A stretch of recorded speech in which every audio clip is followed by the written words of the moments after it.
Hi there, Nate Urandi, Orion Training Systems. You might notice I'm in a different office today. That's because a pipe broke in our basement where my office is and it's flooded. So I've got 7 industrial-sized fans blowing down there. You probably wouldn't be able to hear me if I tried to do this downstairs, so I'm in my wife's office instead. Love the questions that have been coming in.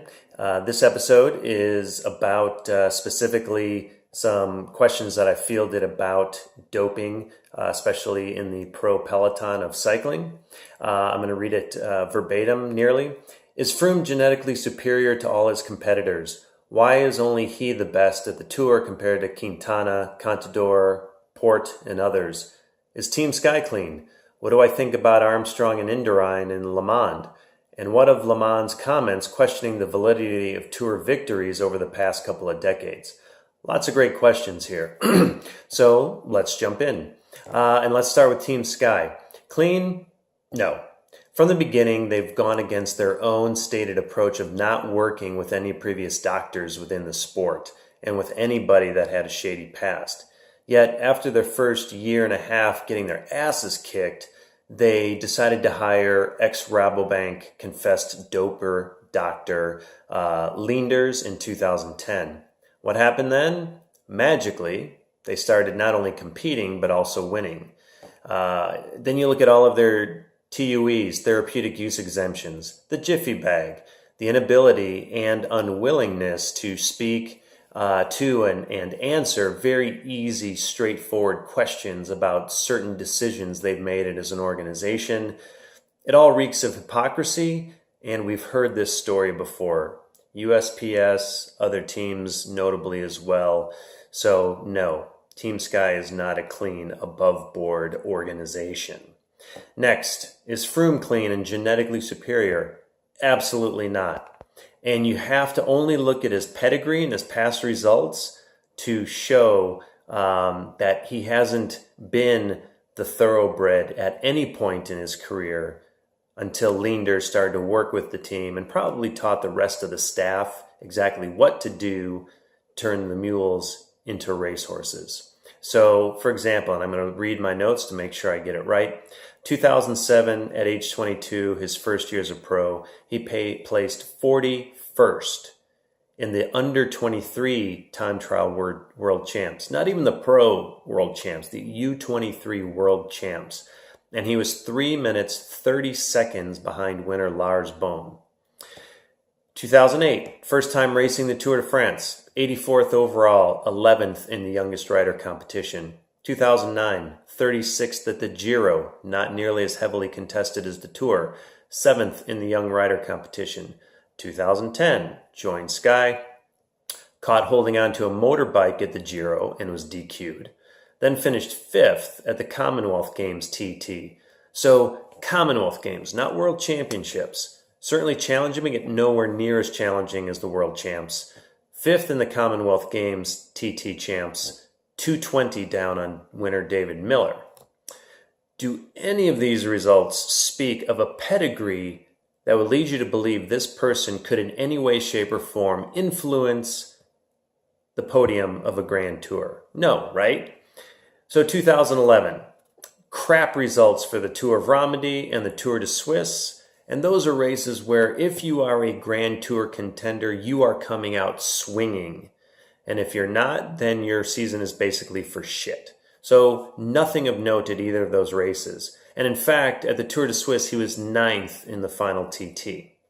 Yet, we're to believe that only a couple months later, he gets 2nd at the Vuelta and lights up a TT that lasts for almost an hour at 405 watts per kilogram. 405 watts, sorry.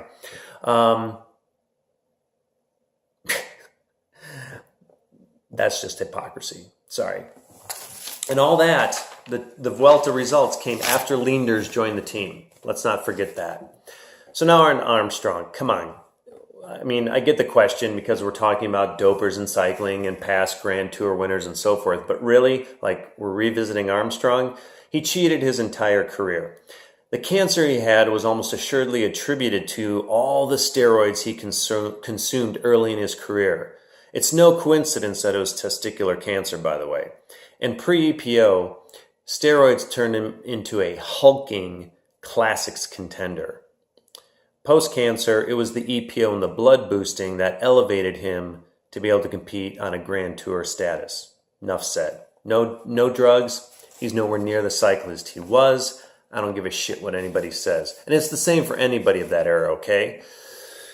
Indurain. Here's a tough one because I really respected the guy when he was racing. And this is before I really understood everything about, and I shouldn't say everything I know today about cheating, doping, EPO, all that stuff, and really understood how prolific it became during the 90s especially.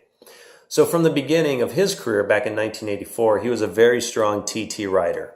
He was winning TTs from his first week as a pro.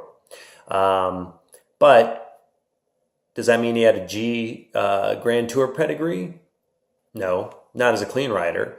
From 84 to 87, he dropped out of all the GT's Grand Tours that he entered. As an 88, he was a domestique for Pedro Delgado, known doper. 89, he won a mountain stage at the Tour. 1990, he finished 10th at the Tour de France behind Greg LeMond, who won that race, his third Tour victory. Yet, we're to believe that he could naturally win the next 5 tours in a row. And not only that, but also do the Giro Tour combo in 91 and 92 when EPO use was rampant throughout the entire peloton. Right. Yeah, sure. Talented, yes. Clean, no frickin' way. So now let's talk about LeMond and whether he's clean. It's a tough call, it really is.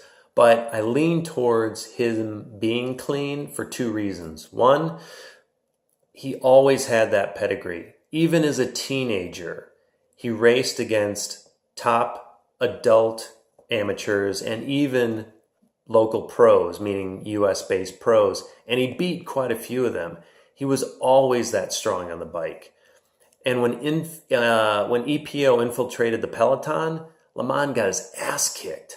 I mean, he went from winning the Tour 2 years in a row, 89 and 90, to leading halfway through the 91 race and then getting absolutely destroyed the back half of the race when things like EPO and blood doping would absolutely be kicking in and helping riders recover better and have a huge impact on that race. And so from 91 through, I think it was 94, he was training, his power numbers were still staying on par or going up, and yet he was getting his ass kicked more and more and more. Had he started using EPO, he would have been back to his winning ways. And he wasn't. So those are the 2 reasons that I think LeMond was, by the way we define clean or dirty, why I think he was clean. So I'll leave you with all that. That was a lot of information, probably spawns more controversy, questions, discussions. Absolutely leave your comments below. And if there's any more questions, I'm happy to take them and answer them the best I can. And as always, happy training.